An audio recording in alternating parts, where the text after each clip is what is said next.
नमस्कार साथियों, मैं सुबीर आप सभी दोस्तों का अपने YouTube channel research before investing पे स्वागत करता हूं, अभिनंदन करता हूं। आज 10 अगस्त कुछ महत्वपूर्ण अपडेट हैं। एक अपडेट तो इनफैक्ट अनुबिस ब्लॉकचेन एक माइलस्टोन को अचीव किया है, उसका डेटा पूरा दिया गया है, हम उसको समझेंगे। वो बहुत इंपॉर्टेंट है जिससे कि आप लोगों को पता चलेगा कि अनुबिस ब्लॉकचेन किस तरीके से डेवलप कर रहा है अपने आप को। बिल्कुल ऑन चेन डेटा है, देखेंगे उसको। और उसके बाद कुछ एक मैसेजेस आए हैं जिसमें कि बताया गया है कि हमारे जो डाउट्स होते हैं, पैनिक सिचुएशंस में आते हैं, उसको हम एलिमिनेट कैसे कर सकते हैं, उसको दूर कैसे कर सकते हैं और किसी भी तरीके के भ्रम की स्थिति से बाहर कैसे निकल सकते हैं। तो कुछ मैसेज के थ्रू इसको बताने की कोशिश की गई है, जो कि तार्किक रूप से बताया गया है। आप अगर उसको समझेंगे और उसके बाद खुद से भी एनालिसिस करेंगे तो आपको चीज़ें स्पष्ट होती चली जाएंगी। तो इन चीज़ों को समझेंगे हम लोग और उसके बाद फिर हम लोग मार्केट और बाज़ार की चर्चा करेंगे कि मार्केट की क्या स्थिति बनी है। प्राइस थोड़ा बहुत रुका है, इनफैक्ट स्थिर हो गया है प्राइस और अप ट्रेंड की तरफ दिख रहा है। बट ये सारी एक्टिविटी क्यों हो रही है? ये होना था, स्वाभाविक है। और लोगों को, बहुत सारे लोगों को तो राहत भी मिल रही होगी, लेकिन बहुत सारे लोगों को कोई इसमें खुश होने की आवश्यकता नहीं है, क्योंकि उनको पता है कि ये नेचर है इस इकोसिस्टम का, जो कि स्वाभाविक है। तो इन सभी चीज़ों का डिस्कस करेंगे हम लोग। बट डिस्कशन करने से पहले, वीडियो स्टार्ट करने से पहले मैं डिस्क्लेमर से स्टार्ट करना चाहूँगा कि मेरे इस वीडियो के माध्यम से या चैनल के माध्यम से मैं जो कुछ भी इन्फॉर्मेशन शेयर कर रहा हूँ वो सिर्फ और सिर्फ आपकी जानकारी के लिए है, एजुकेशनल पर्पस के लिए है। इसको कोई भी वित्तीय सलाह नहीं माने, क्योंकि मैं आपका वित्तीय सलाहकार नहीं हूँ।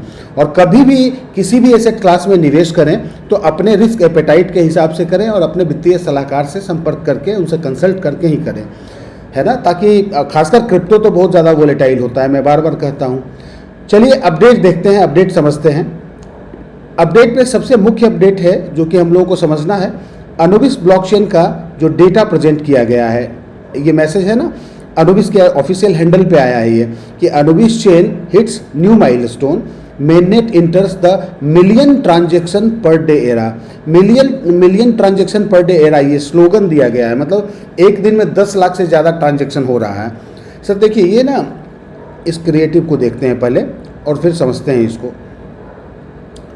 आप लोगों को भी स्पष्ट हो जाएगा अगर आप देखेंगे इसको। तो Anubis chain phase data report है, ये डाटा रिपोर्ट है। इसमें लिखा हुआ है डाटा सोर्स क्या है, ब्लॉक स्काउट एक्सप्लोरर। ये मैं दिखाऊंगा आप लोगों को, इस पर कैसे जाते हैं, इसका URL भी शेयर करूंगा, आप लोग नोट कर सकेंगे। ये 119 दिन का परफॉर्मेंस है अनुबिस ब्लॉकचेन का, मतलब लगभग 4 महीने हो गए। इसमें आपका कोर ओवरव्यू क्या है, यहाँ पे आप 16.3% का ग्रोथ दिखा रहा है। कब से? कंपेयर्ड विथ जुलाई 20, यहाँ लिखा हुआ है। मतलब जुलाई 20 को भी एक रिपोर्ट आया था, 19 जुलाई को एक रिपोर्ट आया था, जहाँ तक मेरी जानकारी है। उसको भी हम लोगों ने डिस्कस किया था। तो 16% का ग्रोथ है इसका। टोटल जो एड्रेसेस बने हैं उसमें, टोटल ट्रांजेक्शन जो हुए हैं उसमें 50% का ग्रोथ हुआ है। टोटल ब्लॉक्स जो है वो 17% का ग्रोथ है, यहाँ पे प्लस दिखा रहा है। 24 आवर ट्रांजेक्शन का एक माइलस्टोन है, उसमें 8.3% का ग्रोथ दिखा रहा है। टोटल अकाउंट्स है, उसमें 30% का ग्रोथ दिखा रहा है। और ये ग्रोथ कब से है? कंपेयर कर रहा है इसको 20 जुलाई से। तो इसको समझने की कोशिश करेंगे कि 4 महीने की लाइफ है। आप देख रहे हैं ना, 119 दिन का दिखा रहा है डेटा, और ये 8 जुलाई का डेटा प्रेजेंट किया गया है, जो कि ऑन चेन देख सकते हैं, हम लोग वेरीफाई कर सकते हैं। मतलब कि 4 महीने के लाइफ में पिछले 20 दिनों में जो ग्रोथ हुआ है वो ट्रिमेंडस ग्रोथ है। और 4 महीने के लाइफ स्पैन में अगर आप देखोगे तो किसी भी ब्लॉकचेन की हिस्ट्री उठा के देख लेना, इतना बड़ा अचीवमेंट नहीं हुआ है। क्या दर्शाता है ये दर्शा रहा है कि आपके ब्लॉकचेन को, उसमें जो काम किए जा रहे हैं, उसकी इतनी खासियत है उसमें कि ग्लोबल जो आपका क्रिप्टो स्पेस है, वहाँ पे लोग बहुत एग्रेसिवली इसको एडॉप्ट कर रहे हैं, इस पे आना चाह रहे हैं, लोकप्रियता इसकी बहुत ज़्यादा है। तो इस चीज़ को समझेंगे। वॉलेट का ग्रोथ का ट्रेंड भी दिखाया गया है कि किस तरीके से मई में था, मई 14 तारीख को क्या हुआ, सारा काउंट दिया गया है। ये ग्राफ है, आप लोग देख सकते हैं। मैं इसको डिटेल में दिखाता हूँ आप लोगों को, इसका विवरण जो एनालिसिस में बनाया है वो देखेंगे हम लोग। उसके बाद 1-2 अपडेट है जो कि अपने ओरिजिन हब वाले चैनल पे आया है, जिसमें कि हम समझेंगे, लिखा है ना, panic comes from a lack of understanding. तो पैनिक की सिचुएशन क्यों आ रही है उसको समझाया गया है और इसी का एक एक्सटेंशन है। तो इन चीज़ों को हम एक्सप्लोर करेंगे, इनको डिकोड करेंगे और समझने की कोशिश करेंगे कि हम इस तरीके के कंडीशन में क्या कर सकते हैं और ये कंडीशन क्यों पैदा होता है और हमारा एक तरीके से एक्शन क्या होना चाहिए। तो इन चीज़ों को बहुत स्पष्टता के साथ बताया गया है। चलिए विश्लेषण की ओर चलते हैं और देखते हैं कि अनुबिस चेन का जो माइलस्टोन है वो क्या कहता है। आंकड़ा जो प्रस्तुत किया गया है, आप लोग स्क्रीनशॉट ले सकते हैं इसका। वैसे आप लोगों के टीम के बहुत सारे सदस्यों के पास ये डेटा होगा, बट फिर भी इसको समझने की कोशिश करते हैं कि टोटल ट्रांजैक्शन क्या दिखा रहा है आपको। 8 अगस्त तक का ये डेटा है, मतलब 4 महीने का ये रिपोर्ट है एक तरीके से। ट्रांजैक्शन कितने हुए हैं टोटल ट्रांजैक्शन, तो 21,000, 10,000, लाख, 10 लाख, करोड़। 5,77,80,468 ट्रांजैक्शन हो चुके हैं। टोटल एड्रेस कितने बने हैं, तो 1,41,07,558 एड्रेसेस बन चुके हैं अनुबिस ब्लॉकचेन पर। टोटल ब्लॉक्स कितने हुए हैं, तो ब्लॉक्स की काउंटिंग आप कर सकते हैं 21,000, 10,000, लाख, 10 लाख, करोड़। 1,64,08,040 ब्लॉक्स बन चुके हैं, ब्लॉक का निर्माण हो चुका है। पिछले 19 दिनों के लिए नए ट्रांजैक्शन, मतलब ये जो पिछला 19 दिन पहले एक रिपोर्ट आया था उसके बाद जो ट्रांजैक्शन हुआ है वो है 21,000, 10,000, लाख, 10 लाख, करोड़। 1,92,00,000 ट्रांजैक्शन सिर्फ 19 दिन में हो गए हैं। तो आप समझ पा रहे हैं ना कि कितना ट्रांजैक्शन हो रहा है। एवरेज डेली न्यू ट्रांजैक्शंस कितने हो रहे हैं, 1 मिलियन के आसपास पहुंच गया। इसीलिए तो स्लोगन दिया है ना कि 1 मिलियंस हम लोग ट्रांजैक्शन कर रहे हैं पर डे। 24 घंटे का जो ट्रांजैक्शन दिखाया गया है वो 9,38,000, थोड़ा कम है क्योंकि 24 घंटे का जब जिस समय डेटा लिया गया था तो वो थोड़ा समय ऊपर नीचे हुआ है, इसलिए ये 1 मिलियन नहीं है, उससे थोड़ा कम है। एवरेज गैस 0.01 से कम लग रहा है, बहुत कम गैस फी है। ऑन चेन कॉन्ट्रैक्ट्स कितने हैं, 10,792। ब्लॉक टाइम 1 सेकेंड है, ये हम लोग जानते हैं। महत्वपूर्ण बदलाव क्या है, पिछला जो रिपोर्ट आया था जो कि 3 महीने 10 दिन के बाद आया था और अभी चूंकि 4 महीना पूरा हो गया तो 20 दिन का रिपोर्ट है ये। तो यहाँ लिखा है ना 20 जुलाई से 8 अगस्त के बीच में क्या क्या चीजें हो गई। तो 20 जुलाई तक नेटवर्क पर सिर्फ 38 मिलियन ट्रांजैक्शन हो रहे थे लगभग। अब लगभग 20 मिलियन एडिशनल ट्रांजैक्शन जुड़ने का दावा किया गया। मतलब जहां पे 3 महीने 10 दिन में 38 मिलियन ट्रांजैक्शन हुए थे, वहीं 20 दिन में 20 मिलियन, मतलब लगभग 38 मिलियन का आधा होता है 20 मिलियन, 19 मिलियन। लेकिन आप ये समझिए जो अचीवमेंट आपने शुरू के 3 महीने 10 दिन में किया था उसका 50% अचीवमेंट अगले 20 दिन में कर लिया। तो कितनी बड़ी ग्रोथ है ये, और ये कब संभव हुआ है, जब ये इसका इंफ्रास्ट्रक्चर और इसका जो इकोसिस्टम है वो धीरे धीरे डेवलप हो रहा है। तभी तो बहुत सारी सहूलियत लोगों को दी जा रही हैं जिसके कारण के लोग इसको अडॉप्ट कर रहे हैं। तो ये अगर आप इन चीज़ों का आकलन करेंगे तब पता चलेगा कि किस ग्रोथ रेट से हम जा रहे हैं। यानी एक्टिविटी काफ़ी तेजी आई है एक्टिविटी में। विशेष रूप से पहली बार average daily new transaction 1 million पर डे से ऊपर पहुंचने का दावा किया गया है। मतलब अभी के समय में 1 मिलियन 10 लाख से ऊपर ट्रांजैक्शन किया जा रहा है एक दिन में। और आप लोग सोचिए ये इस समय में है 10 लाख मतलब 1 मिलियन, ये हंड्रेड्स ऑफ मिलियन ट्रांजैक्शन हो जाएंगे एक एक दिन में, आपको मैं बता रहा हूँ। और उस समय जो गैस फी से रेवेन्यू जनरेट होगा, सोचिए आप इकोसिस्टम के निर्माता अगर हैं तो आपको क्या लाभ होने वाला है। तो ये कब संभव हो सकता है, तो इसमें 4 महीने लग गए ना 1 मिलियन पर डे पहुंचने पे, तो थोड़ा समय और लगेगा और ग्रेजुअली ये बढ़ता जाएगा। हालांकि 8 अगस्त के दिए गए स्नैपशॉट में 24 आवर ये वही बताया, थोड़ा डिफरेंस है कि 1 मिलियन और 9,38,000 में थोड़ा सा डिफरेंस है। वो इसलिए बताया कि स्नैपशॉट लेने में थोड़ा आगे पीछे का समय हो जाता है। इकोसिस्टम अब किस स्टेज पर बताया जा रहा है, तो आपका जो इकोसिस्टम है उसका स्टेज क्या है, तो देखिए अनाउंसमेंट अनुबिस चेन को बता रहा है कि हाई ग्रोथ फेज से गुजर रहा है, स्केल्ड ऑपरेशन से। इसका जो ऑपरेशन है, जो गतिविधियां हो रही हैं वो हाई स्केल में हो रहा है। और 3 प्रमुख इंडिकेटर बताए गए हैं जो कि क्या है, 10 मिलियन एड्रेसेस हो गए, ये सब माइलस्टोन है। मिलियन लेवल डेली ट्रांजैक्शंस हो रहे हैं, मतलब 1 मिलियन से ऊपर का ट्रांजैक्शन पर डे हो रहा है। 10,000 से ज़्यादा कॉन्ट्रैक्ट्स बन रहे हैं। यह नैरेटिव यह दिखाने की कोशिश करता है कि नेटवर्क केवल ब्लॉकचेन इंफ्रास्ट्रक्चर नहीं, सिर्फ इंफ्रास्ट्रक्चर बना दिया उससे ब्लॉकचेन नहीं चल रहा है, बल्कि यूजर्स, एसेट्स, कॉन्ट्रैक्ट्स और एप्लीकेशन का बड़ा इकोसिस्टम बन रहा है। तो जब इकोसिस्टम का निर्माण करते हैं तो ये एक दिन नहीं होता है ना, ये कि कुछ कर दिया और बस कल से दुकान खोल दिया, आज कल से काम शुरू हो गया, ऐसा नहीं होता है। ये टेक्निकल चीज़ें हैं और इकोसिस्टम बनाने में, निर्माण करने में समय लगता है। अगला 3 स्टेज क्या है, 3 टारगेट क्या है जो लिया है, जो कि बहुत करीब है, मुझे लगता है 1 सप्ताह में आप अचीव करेंगे। 1.5 करोड़ से 21 सैकड़ा, 1000, 10,000, लाख, 10 लाख, करोड़, 1 करोड़ 50 लाख एड्रेस, जो कि थोड़ा बहुत ही है, 1 सप्ताह में अचीव कर लेंगे। ट्रांजेक्शन्स मतलब 6 करोड़ से ऊपर ट्रांजेक्शन, 21 सैकड़ा, 1000, 10,000, लाख, 10 लाख, करोड़, 6 करोड़ से ऊपर ट्रांजेक्शन करने का टारगेट है। और डेली ट्रांजेक्शन जो है वो आपका 1 मिलियन से तो ऊपर हो ही गया है, 21 सैकड़ा, 1000, 10,000, लाख, 10 लाख, तो ये तो आपने अचीव कर लिया है, लेकिन और भी ये बढ़ जाएगा। इसमें से 60 मिलियन टोटल ट्रांजैक्शन टारगेट, अभी देखिए 60 मिलियन का ट्रांजैक्शन का टारगेट है, ये 57 से ज़्यादा हो ही गया है, लगभग 2.2 मिलियन का ट्रांजैक्शन दूर है अपने टारगेट को अचीव करने में। 1 सप्ताह भी नहीं लगेगा साहब इसको अचीव करने में, कर लेगा ये।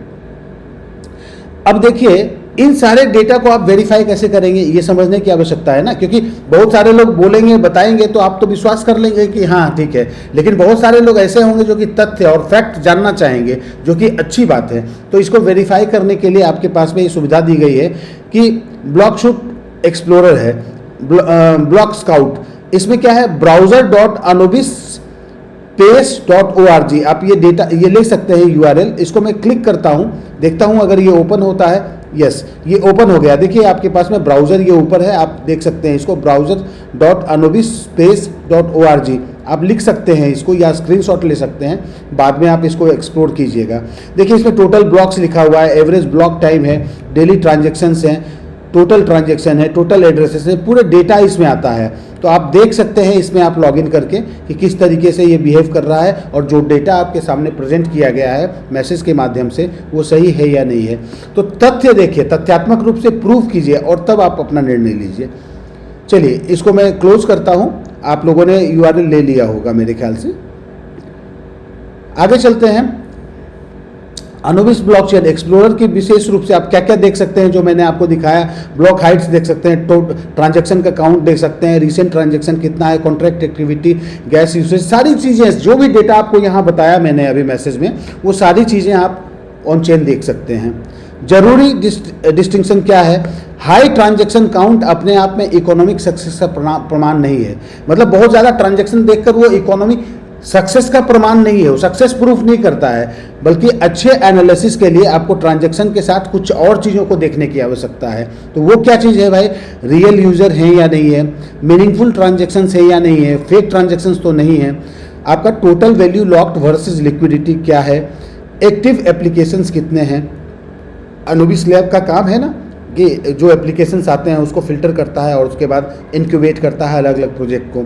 डेवलपर्स की एक्टिविटी क्या क्या है, सस्टेनेबल रेवेन्यू मॉडल पे काम कर रहा है या नहीं कर रहा है। तो इन सभी चीज़ों को देखेंगे कहाँ पे आप, डेटा तो आपको सिर्फ ट्रांजैक्शन तो कहीं भी आप देख लेंगे, लेकिन इन सारा डेटा को देखने के लिए आप जाके देख सकते हैं एक्सप्लोरर पे। अगर ट्रांजैक्शन ग्रोथ वास्तविक उपयोग से आ रहा है, जो भी ट्रांजैक्शन का ग्रोथ है वो रियल यूज केस से आ रहा है, तो यह अनुबिस चेन के लिए कहीं अधिक महत्वपूर्ण माइलस्टोन होगा। सो ये चीज़ को समझ के देख सकते हैं। और इसका जो टेक अवे है, जो ओवरऑल मैसेज में कहने का मैसेज है, मतलब है वो है कि अनुबिस चेन का जो रिपोर्टेड ऑन चेन एक्टिविटी तेज़ी से बढ़ रहा है, ये हम लोग देख रहे हैं। और 8 अगस्त का जो स्नैपशॉट, मतलब 8 अगस्त का ये रिपोर्ट है, इससे लगभग 58 मिलियन ट्रांजेक्शन, 14.1 मिलियन एड्रेसेस और 10.8 के कॉन्ट्रैक्ट का स्तर दिखाता है। सो आप लोगों के लिए जो इकोसिस्टम में विश्वास रखते हैं उनके लिए गर्व की बात होनी चाहिए, और उनको मैं बधाई देता हूं कि इस तरीके के इकोसिस्टम का आप पार्ट हो।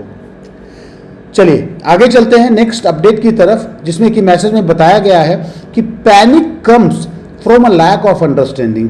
तो बहुत सारे लोग जो कि पैनिक करते हैं, पैनिक सिचुएशन में आ जाते हैं सिर्फ प्राइस चार्ट को देखकर, जो कि इस इकोसिस्टम का उद्देश्य ही नहीं है कि इसका LGNS टोकन का प्राइस ऊपर ले जाया जाए, ये उद्देश्य कभी नहीं रहा है इसका। लेकिन लोग तो इसी चीज़ को देखकर आए ना इकोसिस्टम में, क्योंकि जानकारी नहीं थी।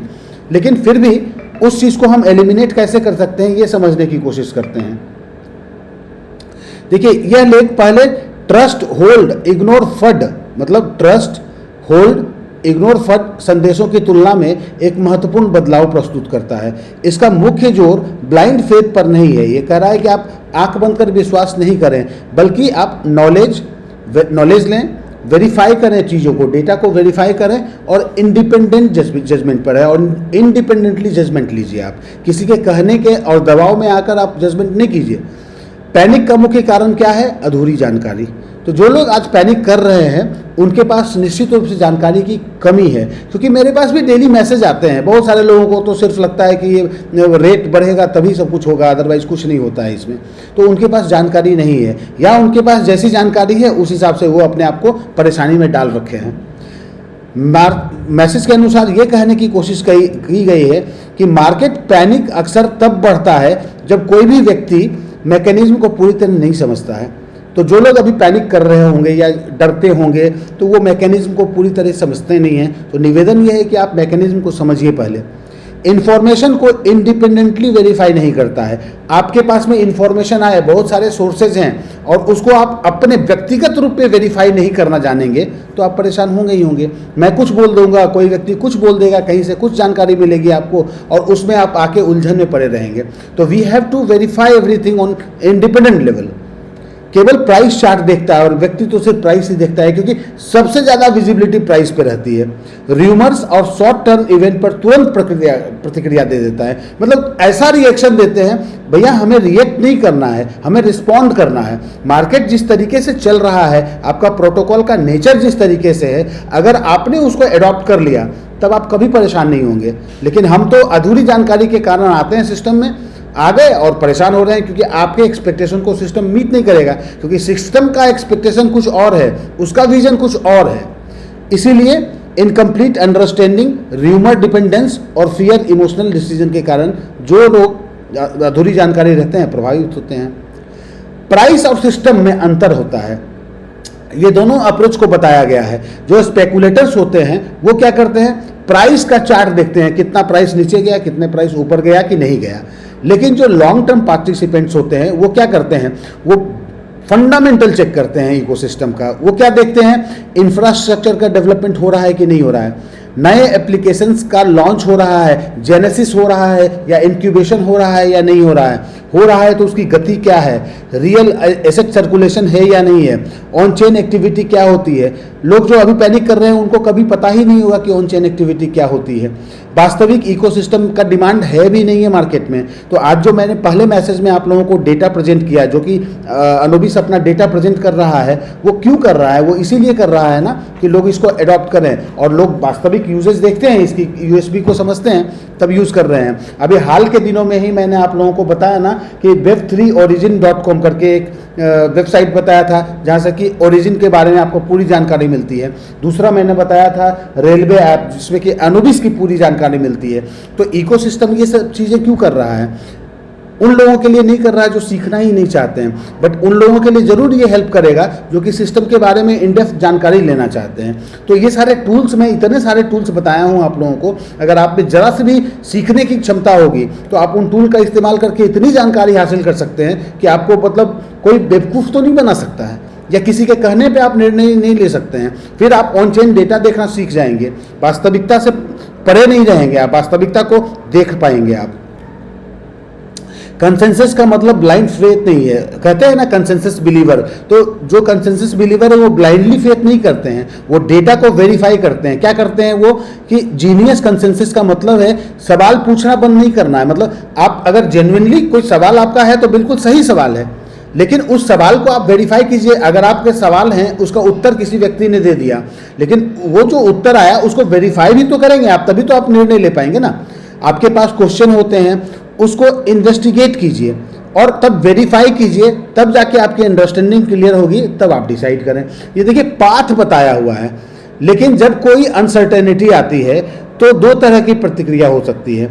जब भी कोई अनसर्टेनिटी दिखती है, सिस्टम में लगता है कि अरे यार बहुत दबाव है, तो आपको दो प्रतिक्रिया होती है, एक फियर बेस्ड होती है और एक एविडेंस बेस्ड होती है। फियर बेस्ड में क्या होता है ना कि र्यूमर्स होते हैं, पैनिक होता है और फॉरवर्ड करते हैं लोग एक दूसरे को और तब डिसीजन लेते हैं, मतलब भेड़ चाल में चलते हैं। अरे यार ये गलती हो गई, निकलो निकलो निकलो सब बेचो, और नुकसान करते हैं।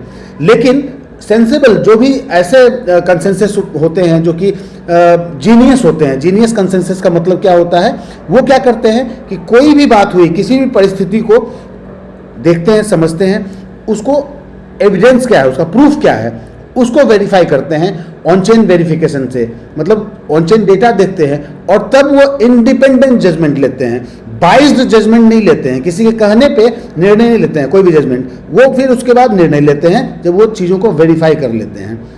तो ये हमें हैबिट डालने की आवश्यकता है और ये सब तब होगा जब हम सारे टूल्स का इस्तेमाल करना सीखेंगे। तो निवेदन है मेरा आप लोगों से, जितने टूल्स बताए हैं मैंने उसका इस्तेमाल करना सीखिए तो सही सर, एक बार विजिट तो कीजिए पेज को, आपको इतनी सारी जानकारी मिलेंगी जो फैक्ट है, दुनिया उसका लाभ ले रही है और हम और आप लाभ नहीं लेंगे तब, जबकि हम इकोसिस्टम के पार्ट हैं, तो ये हमारी कमी है।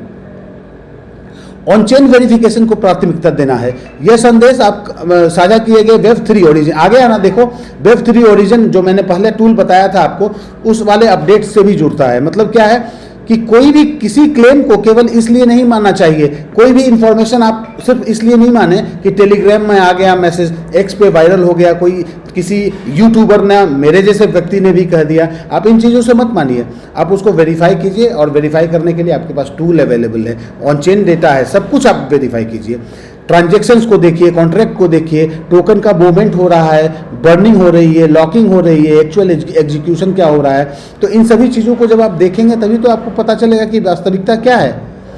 सो इसमें यह नहीं कहा गया है कि डाउट मत करो, आप डाउट कर रहे हैं कोई दिक्कत नहीं है, बट डाउट को एलिमिनेट करने का सही टूल तो इस्तेमाल करो। आप डाउट करना गलत बात नहीं है, डाउट आने पर एविडेंस खोजो, यह डिस्टिंक्शन महत्वपूर्ण है।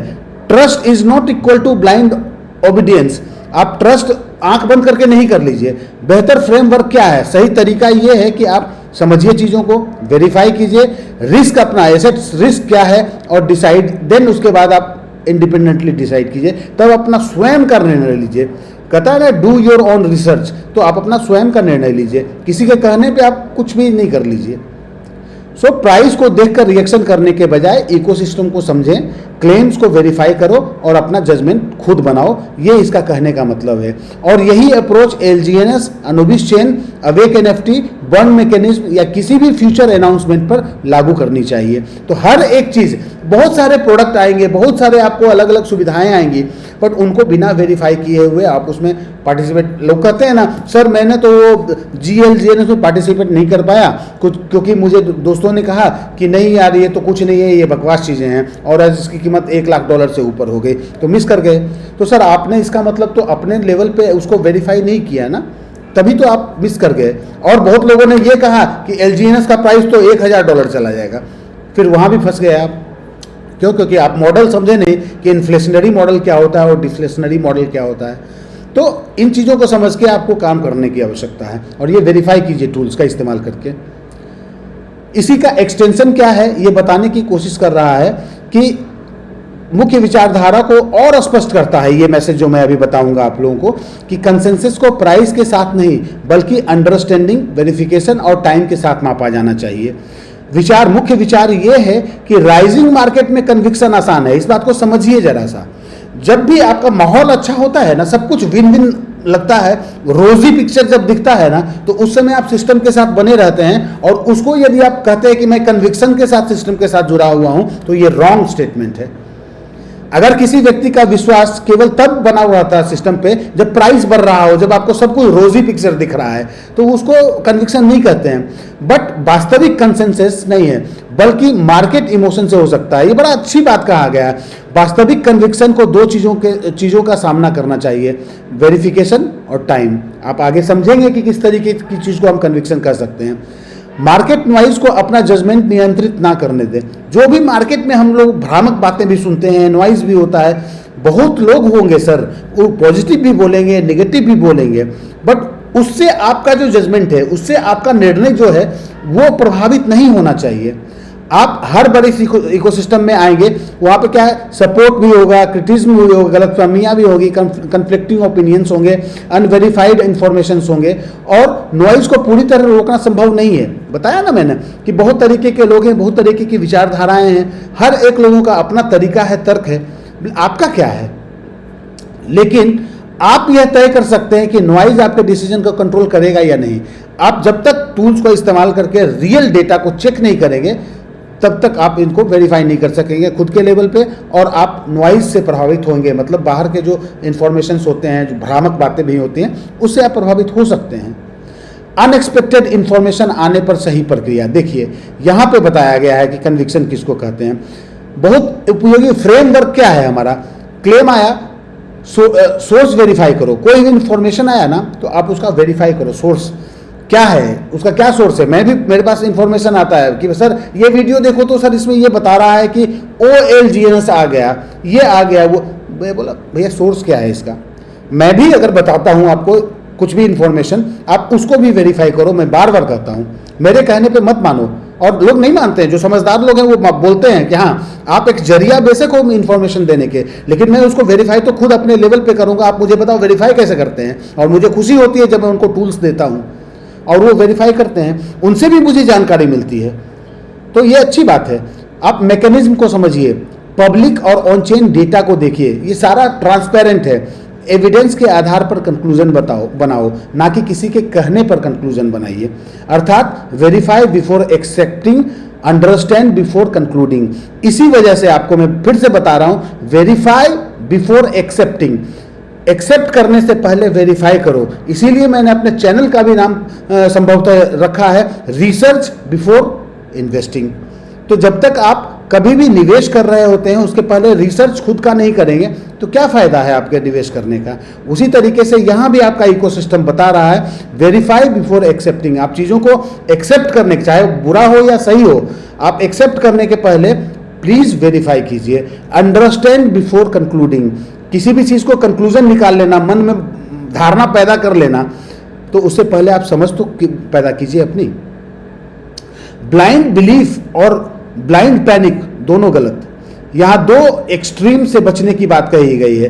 तुरंत पैनिक करना, किसी भी बात को तुरंत एक रेड कैंडल बना पैनिक में आ गए और बिना वेरिफिकेशन के ब्लाइंडली बिलीव कर लेना किसी भी बात को, ये गलत है।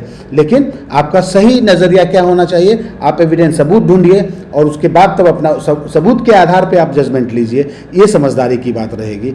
महत्वपूर्ण लाइन क्या है, इमोशन को मार्केट के लिए छोड़ दें और जजमेंट अपने हाथ में रखें। आपको कोई कह देगा कि आप फलाने मंजिल से कूद जाओ नीचे, आपको सोने का बक्सा मिलेगा, तो आप क्या कूद जाएंगे? नहीं करेंगे ना। तो आपको तो खुद से जजमेंट करना पड़ेगा ना।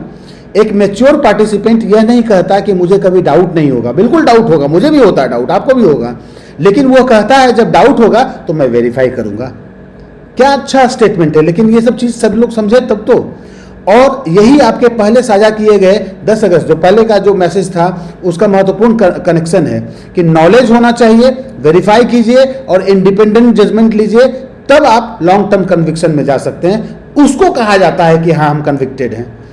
ना कि प्राइस देखा, इमोशन से अपना वो डिसीजन लिया, रूमर्स में आया और रिएक्शन दिया तुरंत। नेवर रिएक्ट, रिस्पॉन्ड करना सीखिए। फाइनल टेक अवे क्या है, पैनिक अक्सर अननोन से आता है। आपको जानकारी नहीं होगी तो पैनिक आएगा ही आएगा। क्लैरिटी अंडरस्टैंडिंग से आती है और आपको कोई भी समझदारी रहेगी तो आप क्लैरिटी आ जाएगी आपके पास। और जीनियस कंसेंसस डीप अंडरस्टैंडिंग तथा वेरिफिकेशन से ही बनता है। तो इन चीज़ों को ध्यान रखिए। यह फ्रेमवर्क केवल ओरिजिन LGNS के लिए नहीं बल्कि किसी भी Web3 प्रोजेक्ट या इन्वेस्टमेंट क्लेम को इवेल्युएट करने के लिए उपयोगी है। इसीलिए रिसर्च बिफोर इन्वेस्टिंग। चलिए आगे चलते हैं और हम लोग एक चीज को समझने की कोशिश करते हैं जिसमें कि बताया गया है कि नॉलेज, वेरिफिकेशन, इंडिपेंडेंट जजमेंट, उसी बात को एलोबरेट किया गया है और इसमें बताने की कोशिश किया गया है कि इकोसिस्टम कैसे बनता है। इकोसिस्टम है जैसे आपका मकान है, उस मकान को एक घर बनाने में जो चीज़ें आती हैं ना आवश्यकता में, बहुत सारी चीज़ें, बेड होता है, फ्रिज होता है, किचन होता है, पूजा घर, मैं पहले भी बताया हूँ। तो इन सभी चीज़ों का जब एक जगह इकट्ठा होता है और हर एक चीज़ एक दूसरे के साथ कोऑर्डिनेट करता है और उसके बाद जो सुविधाएं उत्पन्न होती हैं उस घर में रहने वाले के लिए, तो वो मकान जो होता है वो घर बन जाता है और उसको कह सकते हैं आप इकोसिस्टम है ना। एक ऑफिस होता है तो उसमें अलग अलग डिपार्टमेंट होते हैं, हर एक डिपार्टमेंट का अलग काम होता है, लेकिन सबका उद्देश्य एक रहता है कि हमें ऑर्गेनाइजेशन को आगे ले जाना है, तो वो एक इकोसिस्टम बन गया। उसी तरीके से ये भी एक इकोसिस्टम है, और इकोसिस्टम बनाने में समय लगता है। ये 4 महीने में इतना बड़ा अचीवमेंट आपको आ गया, मिल गया है, ये बहुत बड़ी बात है। ये इकोसिस्टम अचानक पैदा नहीं होता। कहने का मतलब ये है कि ग्रेट इकोसिस्टम अप्लाउज से नहीं बल्कि डाउट, प्रेशर, प्रिजर्वेंस के बीच धीरे धीरे बनते हैं। हर तरीके की परिस्थिति आएंगी, नेगेटिव आएगा, कभी आपके साथ आपका विन विन सिचुएशन होगा, कभी विन लॉस सिचुएशन होगा, लेकिन इन सारी परिस्थितियों को झेलते हुए ही एक मजबूत इकोसिस्टम का निर्माण होता है। प्राइस बढ़ने पर कन्विक्शन दिखाना तो आसान है कि प्राइस बढ़ गया, आप सिस्टम के साथ जुड़े हुए हैं, आप कहेंगे कि हाँ मैं तो सिस्टम का असली योद्धा हूँ, लेकिन ऐसा नहीं होता है। असली कन्विक्शन तब दिखाई देती है जब मार्केट शांत हो, प्रेशर हो, स्पेक्टिकल्स जो कह सकते हैं, जहाँ पे कि डाउट होते हैं, भ्रम होते हैं, और इकोसिस्टम का पूरा परिणाम दिखाई नहीं देता है। मतलब आपको पता ही नहीं चलता है कि क्या क्या चीज़ें होने वाली हैं, लेकिन दावा किए जाते हैं कि हाँ कुछ होने वाला है, बट आपको पता नहीं है कि वास्तविकता है, हो रहा है या नहीं हो रहा है, या आप जानने की कोशिश नहीं करते हैं। आपको जब अभाव रहता है जानकारी की तो आप परेशान हो जाते हैं। तो ऐसी परिस्थिति में आपका इकोसिस्टम का निर्माण होता है, और इस समय जो सिस्टम के साथ बने हुए रहते हैं उन लोगों को समझ में आता है, उनको समझना चाहिए कि हाँ ये कन्विक्टेड हैं और वो सिस्टम के साथ बने हुए हैं। ओरिजिन को केवल एलजीएनएस होल्डिंग के रूप में ना देखने की बात कही गई है।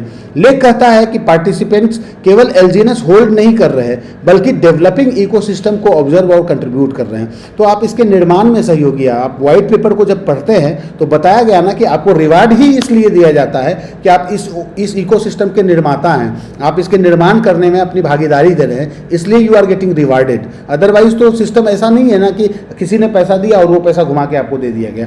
आप जितने भी स्टेक करते हैं, वैल्यू आपके वॉलेट में होता है, आप देख सकते हैं। कभी भी उस पार्टिसिपेशन के वैल्यू से कभी भी किसी को इंसेंटिवाइज नहीं किया जाता है।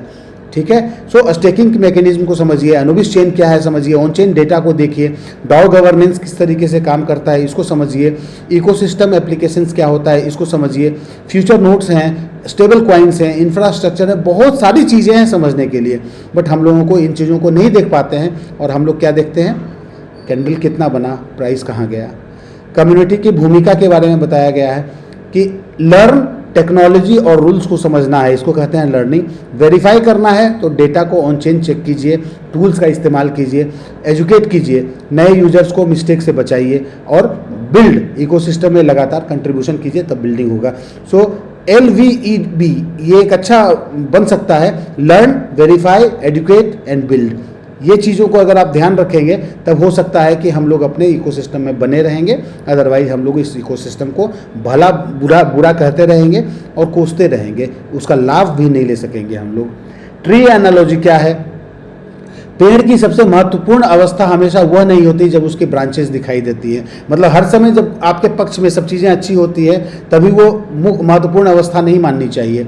कभी कभी सबसे महत्वपूर्ण ग्रोथ जो होता है ना, वो ज़मीन के अंदर होता है, जो कि दिखता नहीं है। वही अपने इकोसिस्टम के साथ है कि इसमें जो ग्रोथ हो रहा है वो हम लोगों को दिख नहीं रहा है, या बहुत कम लोगों को दिख रहा है। जिनको दिख रहा है वो कंसेंसस बिलीवर्स हैं, बट जिनको नहीं दिख रहा है वो सिर्फ चार्ट देख रहे हैं। मतलब जो ऊपर ग्रोथ नहीं दिख रहा है ना धरती के ऊपर, इसलिए वो परेशान है।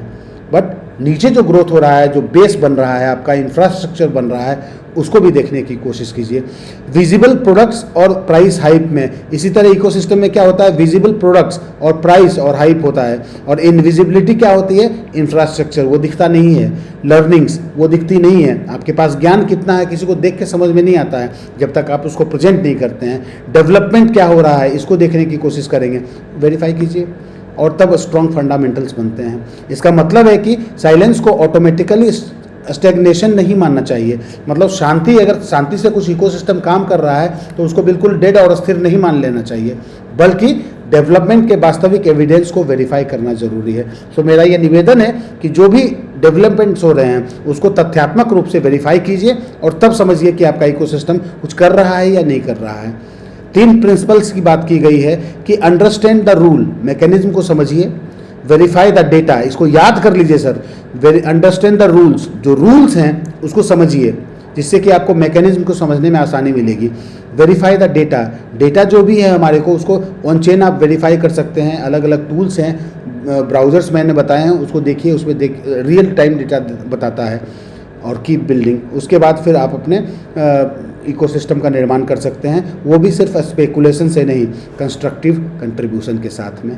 तो इन सभी चीज़ों के साथ आप लोग अगर आगे बढ़ते हैं सिस्टम के साथ में, तो आपका क्या होगा, अप्रोच विजन है, एविडेंस है, वेरिफिकेशन है, कंटिन्यूस रीअसेसमेंट है, बार बार असेस करते रहिए क्योंकि टेक्निकल चीज़ें हैं, हर दिन नई चीज़ें आती हैं, तो कंटिन्यूअसली आपको रीअसेसमेंट करना पड़ता है। तभी तो ऑडिटिंग होती है। तो क्या एक साल में एक बार ऑडिटिंग हो गई, फिर अगले साल होती है ऑडिटिंग। आपके सर्टिक ने भी 2 बार ऑडिट किया है आपके स्मार्ट कॉन्ट्रैक्ट को, और तब आप लॉन्ग टर्म डिसीजन ले सकते हैं। तो ये था आज का मैसेज। उम्मीद करता हूँ बहुत सारी चीज़ें स्पष्ट हुई होंगी और सोचने की थोड़ी सी आप लोग कोशिश करेंगे, समझने की कोशिश करेंगे, तब क्लियरिटी मिलेगी। और अपने आप को थोड़ा झोंकिए सिस्टम में। अगर आप सिर्फ पैसा निवेश करके पैसा कमाना चाहते हैं तो इससे ज़्यादा बेहतर होगा कि आप पैसा निवेश करने से पहले स्टडी कीजिए, और उसके बाद तब जब कॉन्फिडेंट होते हैं, डेटा देखने के बाद, वेरीफाई करने के बाद, तब अपने रिस्क एपेटाइट के हिसाब से पार्टिसिपेट कीजिए इकोसिस्टम में।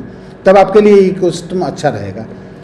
चलिए, थैंक यू वेरी मच आज की अपडेट के लिए। अब चलते हैं बाजार, एक बार देख लेते हैं, और रिक्वेस्ट करूंगा कि चैनल को आप सब्सक्राइब कीजिए, अपने दोस्तों के साथ शेयर कीजिए ताकि उनको भी कुछ लाभ प्राप्त हो।